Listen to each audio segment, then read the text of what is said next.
धाराशिव नगरपालिकेच्या मतपेट्या ज्या ठिकाणी ठेवलेत त्या ठिकाणी स्ट्रॉंग रूम समोर आपण आता आहोत। आपण जर पाहिलं तर या ठिकाणी स्ट्रॉंग रूम आहे आणि या ठिकाणी पोलीस बंदोबस्त सुद्धा या ठिकाणी आहे। मात्र धाराशिव शहरामधील 3 प्रभागाच्या निवडणुका जी आहेत ती 20 तारखेला मतदान प्रक्रिया पार पडणार आहे आणि त्या मतदान प्रक्रियेच्या संबंधित ज्या मशीन आहेत, मतदानाच्या ज्या मशीन आहेत त्याची चेकिंग आता इथं या ठिकाणी सुरू आहे। मात्र स्ट्रॉंग रूम मध्येच चेकिंग कशामुळे करताय असा आक्षेप जे आहे ते शिवसेनेच्या जिल्हाध्यक्ष सुरेश साळुंखे यांनी घेतलाय। त्यांच्याबरोबर उबाटाचे सुद्धा पदाधिकारी आहेत। मला सांगा नेमकं काय तुमची अडचण, म्हणजे तुम्ही काय पाहिले इथं आणि तुमची शंका काय आहे नेमकी? सकाळी मला आमच्या काही कार्यकर्त्यांचा पदाधिकाऱ्यांचा फोन आला की ज्या ठिकाणी स्ट्रॉंग रूम आहे त्या ठिकाणी मतपेट्यांचा आवाज येतोय। ज्यावेळेस आपण मतपेटी मतदान करतो किंवा रिझल्टचा जो आपण आवाज ऐकतो तशा पद्धतीचा आवाज येतोय आणि मग चला मला कार्यकर्ते फोन करतात आपण जाऊन बघायला पाहिजे। या ठिकाणी स्ट्रॉंग रूम आहे, धाराशिव नगर परिषद निवडणूकची जी काय स्ट्रॉंग रूम त्यांनी या ठिकाणी सील केलेली आहे, ज्या ठिकाणी सगळं मतपेट्या सील आहेत, तर त्या ठिकाणी तर आम्ही आलो आणि तिथे आल्यानंतर आम्हाला आवाज यायला लागला। तर कशाचा आवाज येतोय म्हणलं तर पालिकडच्या बाजूला त्या ठिकाणी ज्या नगर परिषदच्या न्यायालयीन प्रक्रियेमुळे 3 प्रभागातल्या त्या क्रायटेरियातल्या निवडणुका प्रलंबित आहेत त्याची मतदान टेस्टिंग करतायत साधारण 20 फुटाच्या अंतरावरती। आणि मग तुम्ही मतदान टेस्टिंग करताय, तुम्ही त्या मतपेट्या टेस्टिंग करताय, तर तुम्ही संबंधित पक्षाला, संबंधित जिल्हाध्यक्षांना, शहर प्रमुखांना आणि त्या संबंधित निवडणुकीच्या उमेदवारांना आपण कळवलं का? तर आम्हाला कुठल्याही प्रकारचं यांनी कळवलेलं नाहीये आणि तुम्ही अशा पद्धतीची टेस्टिंग करताय, मग हे संशयास्पद नाही का? जर तुम्ही लोकशाहीच्या ह्या मतपेट्या ज्या ठिकाणी लोकशाही पूर्ण जमा होते तर तुम्हीच का राबवताय प्रक्रिया ती, तर तुम्ही ती आम्हाला लोकप्रतिनिधीला कळवलं पाहिजे होतं। निवडणूक निर्णय अधिकारी जे आहेत त्यांच्याशी तुमचं काय? मी त्यांना आता फोन केला, त्यांना देखील म्हणले मला इथली पूर्ण माहिती नाहीये, मी माहिती घेतो। आता निवडणूक निर्णय अधिकाऱ्याला जर ह्याबाबत माहिती नसेल तर मग जबाबदारी नेमकं कुणाची आहे? ही शेवटी लोकशाहीचा विषय आहे आणि अशा पद्धतीनं तुम्ही जर कुठल्याही लोकप्रतिनिधीला न सांगता, त्याच्यापूर्वी मला 100 पत्र आलेत निवडणूक विभागाचे, निवडणूक नसताना पत्र आलेत, आता निवडणुकीचा कार्यकाळ आहे, स्ट्रॉंग रूम सील आहे, बाजूच्या 20 फुटाच्या अंतरावर तुम्ही त्या मतपेट्या टेस्टिंग करताय, मग तुम्ही कळवणं क्रमप्राप्त नाहीये का? त्याच्यामुळे हे सगळं संशयास्पद आहे।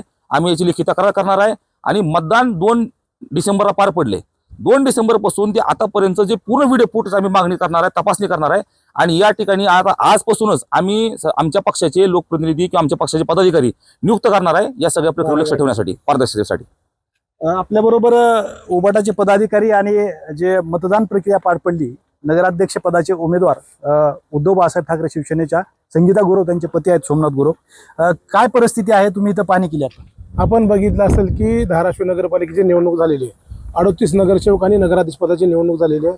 त्याच्या सर्व वोटिंग मशीन ITI ठिकाणी सील केलेल्या आहेत, परंतु 3 जागेची निवडणूक अद्याप बाकी आहे। येणाऱ्या 20 तारखेला त्याची निवडणूक होणार आहे, परंतु कुठल्याही लोकप्रतिनिधीला, कुठल्याही उमेदवाराला किंवा जे त्या ठिकाणी निवडणूक लढणार आहे त्या उमेदवाराला पण कुठलीही माहिती न देता, पत्रव्यवहार न करता या ठिकाणी वोटिंग मशीनची चेकिंग चालू आहे। या बाबतीत निवडणूक निर्णय अधिकारी देशमुख साहेबांना फोन करून विचारला असता त्यांना पण याच्या बाबतीत कुठली कल्पना नाही। तुम्ही बघा की देशमुख साहेबांचं आतापर्यंत तुम्ही या निवडणुकीतलं कामकाज बघा, त्यांचं संशयास्पद वागणं आहे किंवा त्यांना यातली कुठलीच माहिती नाही असते त्यांनी सांगितलेलं आहे। तर आमचं या ठिकाणी म्हणणं आहे की या ठिकाणचे जे CCTV कॅमेरे लावलेत, आता त्या ठिकाणची लाईट गेलेली आहे, स्क्रीनवरती कुठलंही त्यामध्ये फुटेज दिसत नाही, परंतु त्यांचं म्हणणं आहे की रेकॉर्डिंग चालू आहे, म्हणजे पूर्णतः ही संशयास्पद या ठिकाणी दिसतंय। आमची मागणी आहे की त्याची पूर्ण व्हिडिओ फुटेज आम्ही या ठिकाणी मागणी केलेली आहे आणि प्रत्येकाला हा पत्रव्यवहार करणं गरजेचं असताना कुठल्याही प्रकारचा पत्रव्यवहार केलेला नाही। वास्तविक हे करणं गरजेचं होतं। या बाबतीत जे कोणी दोषी असतील त्याच्यावर कारवाईची मागणी आम्ही या ठिकाणी केली। आता काय पहारा देणार आहे तुम्ही? तर या ठिकाणी आम्ही ठरवलेलं आहे की आमच्या पक्षाचे पदाधिकारी असतील, ज्यांनी या ठिकाणी निवडणूक लढलेली आहे, ते प्रत्येक जण या ठिकाणी पहारा देणार। ठीक आहे। एकंदरीतच धाराशिव नगरपालिकेचे जे स्ट्रॉंग रूम आहे त्या ठिकाणी स्ट्रॉंग रूम मध्येच येणारी जी राहिलेली निवडणूक आहे प्रभागाची त्याच्या मतपेट्या तपासल्या जात आहेत, चेकिंग केले जात आहेत, त्याच्यावर आक्षेप घेतलाय आणि आता शंकास्तव जे शिवसेना आहे ती या ठिकाणी पहारा देणार असल्याचं आपल्याला जिल्हाध्यक्ष सुरेश साळुंखे यांनी सांगितलं। श्रीराम क्षीरसागर, TV9 मराठी, धाराशिव।